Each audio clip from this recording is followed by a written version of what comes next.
ملخص اللي حصل في اليوم التاني والتالت من الجولة 22 من البريمير ليج، فيلا بينا. مبدئيا اليوم التاني أول ماتش معانا كان ما بين بورنموث ونوتنجهام، ماتش اللي هو خلص 1-1، تعادل ممل ما بين الفرقتين. تعادل شفنا فيه ان للاسف سولانكي ما قدرش ان هو يسجل اهداف او يصنع اهداف من الماتش ده، وده كان تقريبا اهم واحد بالنسبه لاغلب اللعيبه اللي بتلعب الفانتزي. هو نسبة ملكيته عالية وأغلب عند أغلب الفرق، أغلب الناس يعني معتمدة عليه، وماتش كان المفروض إن هو قدام نوتنجهام، فماتش كان متوقع منه إن هو يقدر إن هو يسجل فيه، ولكن للأسف ما قدرش إن هو يسجل أو يصنع فيه أي حاجة. نروح بعد كده لماتش جميل جدا ما بين تشيلسي وولفز، الماتش اللي خلص 4-2 لولفز. ماتش فيه بالمر قدر ان هو يجيب جون وياخد واحد بونص ويقدر ان هو يوصل لتمن نقط، ده اهم واحد تقريبا من تشيلسي. ومن الناحية التانية شفنا ماتيوس كونيا قدر ان هو يسجل هاتريك النهاردة، او في اليوم يعني في الماتش ده قدر ان هو يسجل هاتريك، وطبعا خد التلاتة بونص وجاب 17 نقطة. نسبة ملكيته مش أعلى حاجة، ولكن إن هو لعيب قدر إن هو يسجل هاتريك. زي ما قلت لك دفاع تشيلسي دفاع عيان جدا، وكمية بقى الإصابات على أصلا المنظومة الدفاعية مش أحسن حاجة، كل الكلام ده.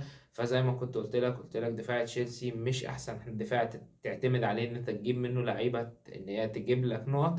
وتشيلسي عموما مفيش فيها غير بالمر بس، هو ده اللي تقدر تعتمد عليه. وبالفعل بالمر الماتش ده قدر ان هو يسجل هدف.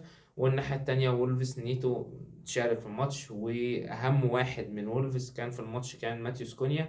لسه ما تقدرش ان انت تعتمد عليه قوي، لسه عايزين نشوف له كده، لسه في ماتشات في الكاس، لسه في يعني تدريبات، لسه في الكلام ده كله، فهنشوف بقى الجولة الجاية هل هيبقى خيار حلو في الماتشات بتاعت وولفز ولا في حد تاني ممكن يبقى احسن منه.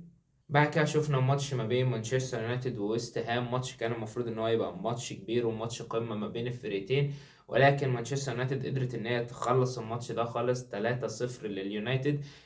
ويست هام ما قدرتش ان هي تعمل اي حاجه في الماتش، جرناتشو قدر ان هو يسجل هدفين، وطبعا اخد التلاتة بونص وخد 16 نقطه في المجمل يعني.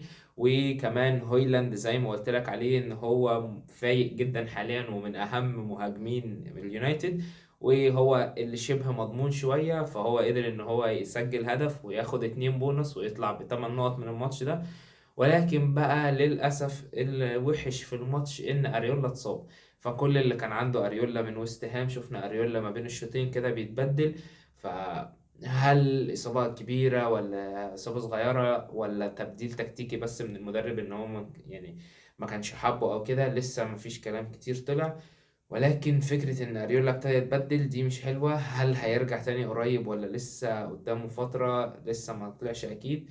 والناحية التانية برضو للأسف احنا دفاع اليونايتد كنا بنقول عليه مش حلو، ويا دوب ابتدى يتظبط بعودة مارتينيز، ولكن للأسف مارتينيز النهاردة بيتصاب تاني وفي ركبته وشكلها ممكن تطول شوية للأسف.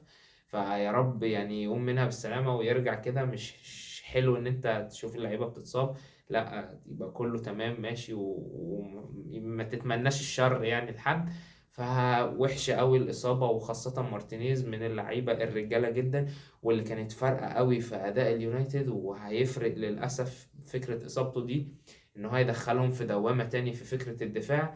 ايه التقرير الطبي والكلام ده لسه ما طلعش، ولكن للأسف إصابتين وحشين في الماتش ده، والاتنين الناس يعني بتعتمد عليهم فرقهم جامد. بعد كده نروح لقمة الجولة وقمة الضحك، الاتنين كانوا في ماتش واحد، ماتش ما بين أرسنال وليفربول.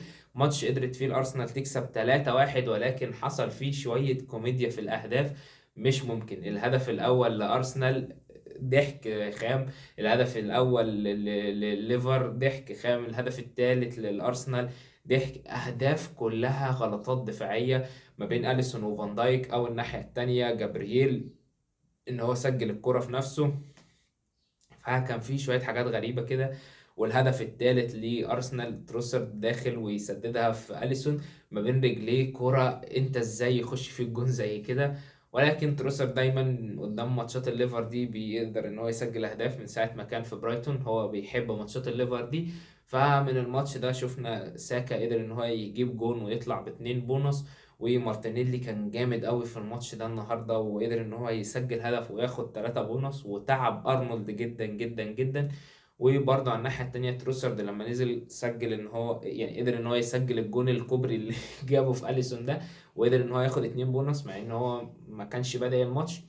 وبرضه عندك جابرييل للاسف اتحسب له اون جول وكمان اخد انذار، فاللي هو كان ناقص يعني يولع في الفرقه بتاعت الناس. وبرضه في نفس الوقت سليبا هو كمان خد انذار. وللاسف يوتا كنا قلنا عليه ان هو بيحب الماتشات دي، ولكن للاسف ما قدرش ان هو يسجل اهداف النهارده. الليفر كان ادائها مش احسن حاجه في الماتش، ارسنال كانت دايسه عليها جامد، ارسنال كانت تستحق فعلا المكسب في الماتش ده وقدرت ان هي تكسب 3-1. شفنا جوان كتير غريبة بتخش الجون الليفر نفسه أصلا، الضحك اللي حصل في الدفاع وتخبط في جابرييل وتخش جوان أرسنال. أصلا الجون بتاع ساكا شبه سهلة يعني شوية. الجون التاني الكرة ما بين فان دايك يعني ما بين فان دايك وأليسون، إيه ده؟ الكرة خد يا بابا هات جون فاضي، الجون فاضي. والكرة طبعا بتاعت برضو تروسرد، كرة ما بين رجلين أليسون وحشة أوي أوي أوي من أليسون. وطبعا في اليوم الثالث بقى شفنا ختام الجولة دي، ماتش ما بين سيتي وبرنتفورد، الماتش اللي قدرت السيتي انها تكسبه 3-1. ماتش كانت السيتي اصلا خسرانة فيه 1-0 وقدرت ان هي ترجع تاني بريمونتادا. ماتش سجل فيه فودن، هو اللي سجل الهاتريك. يعني انت المفروض لما تشوف السيتي جايبة 3 اجوان هتقول بس دي برويني جاب مثلا، هالاند جاب، ولكن اللي سجل ال3 اهداف هو كان فودين، قدر ان هو ياخد 20 نقطة. وطبعا كان واخد ال3 بونص طبعا. ففودن قدر ان هو يسجل هاتريك، وطبعا كانت حاجة تحرق الدم لأي حد بيلعب فانتزي، لأن أي حد بيتفرج على كورة وعارف ان يعني بيفهم كورة وعارف ان معلوماته عن الكورة مش ان هي مدورة بس وخلاص، عارف ان فودن حاليا عندك دي بروين والفاريز بيلعبوا في القلب وفودن بيروح على الوينج الشمال من بداية الدوري. ولكن جوارديولا قرر في الماتش ده ان فودن مش هيلعب على الطرف الشمال، وفي الماتش ده قرر ان هو هياخد كور من النص.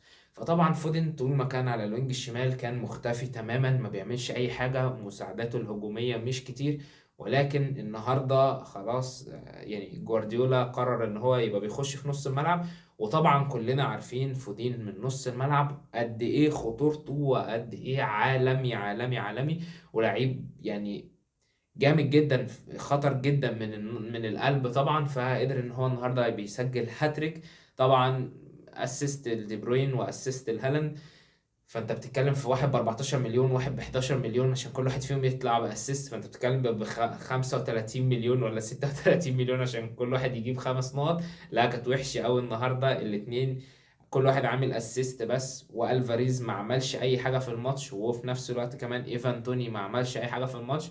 فالماتش تقريبا كان يعني اللي استفاد من الماتش ده هو اللي عنده في الفودين بس، لان دي برويني وهالاند يعني مثلا اللي راح جايب هالاند بسالب مثلا، وتخيل لو كان جايبه مكان واتكنز ده المفروض يعني هيروح يعمل ايه في نفسه؟ طيب يعني واحد جاب هالاند بالسالب علشان في الاخر هيعمل اسيست واحد بس، وكمان تخيل يكون جايبه مثلا مكان واتكنز اللي كان جايب 18 نقطة، فوحشة قوي قوي قوي. ف يعني كويس ان هو الماتش عدى بقى وخلاص، ونرجع تاني وحفلتنا ومزيكتنا وهنرجع نلعب اللعبة تاني برضه، مفيش مشكلة ناخدها فن، هي في الاخر لعبة مش لازم ان هي تأثر عليك. في الاخر في الاول والاخر هي لعبة انت واخدها علشان بس ايه، تفن كده مع الناس. وبس كده نكون الفيديو النهارده، اعمل لي لايك وفولو عشان تشوف كل جديد عن فيفا، عن الكورة، عن الفانتسي. سلام.